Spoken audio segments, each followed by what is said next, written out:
Tunamshukuru Mungu sana kwa kutuamsha salama siku ya leo. Sasa bado siku chache tu tuingie mwaka mpya. Unawaambia nini washarika wa Kunduchi na watu wengine mwaka mpya tunaingia vipi?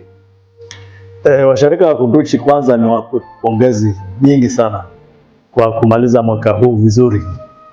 Wamefanya mambo mengi ambayo yameinua usharika wetu.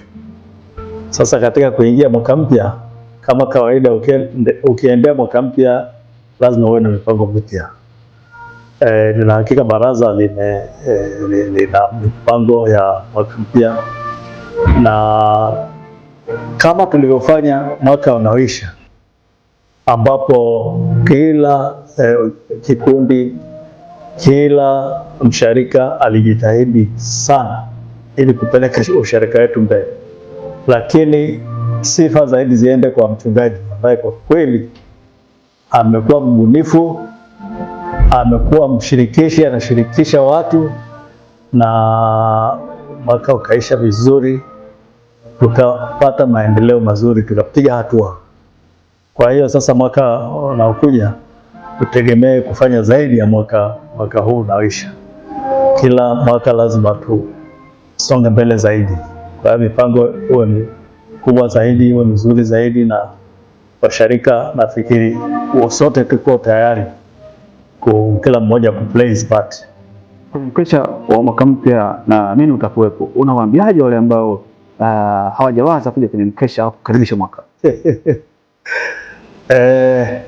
Ni vizuri kwa kweli kila mmoja ambaye anajisikia na afya nzuri ahudhurie mkesha, kwa sababu mkesha ndio unamaliza mwaka na kwenda kuanza mwaka. Kwa hiyo tunapokuja wengi ndivyo inavyokuwa vizuri zaidi. Karibuni watu wote katika mkesha. Wakaribishe basi washarika wa KKKT mkesha ambao na mimi na wewe utakuwa.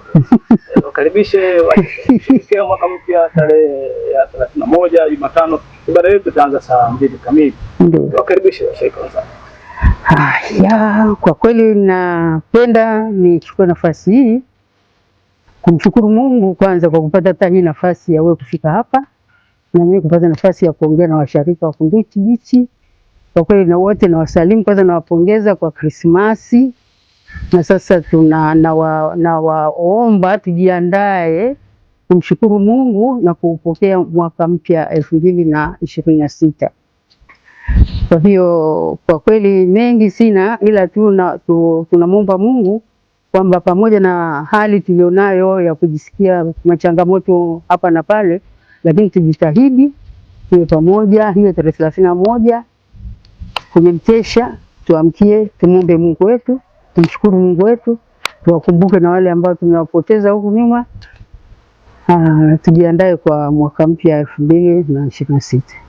Wakaribishe washarika wa Kunduchi Beach kwenye mkesha wa mwaka mpya ambao utafanyika tarehe 31 na mkesha huu utaanza saa 2 kamili za usiku. Wakaribishe washarika wenzako. Na wakaribisha washarika wote wa Kunduchi ambao bado hawakusafiri, na hata wale waliosafiri wanaweza kuona kwenye YouTube yetu ya kanisa. Kwa kweli tumejitayarisha vizuri kwa kuitashiriki kikamilifu, na nadhani itakuwa ni nzuri sana.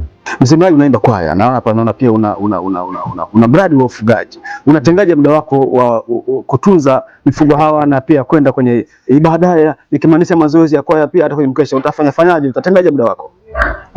Muda wa kwenda kwenye mazoezi ya kwaya, kwenda kwenye ibada, kwenda kwenye mkesha, ni tunapanga ratiba. Kwa hiyo muda wa kufanya mazoezi upo. Unawaambiaje wale ambao wana mifugo kama wewe alafu hawawezi kwenda kanisani kwa kusingizia kwamba wana kazi nyingi nyumbani? Kwa Mungu hakuna kazi nyingi, mambo yote yanapangwa na Mungu.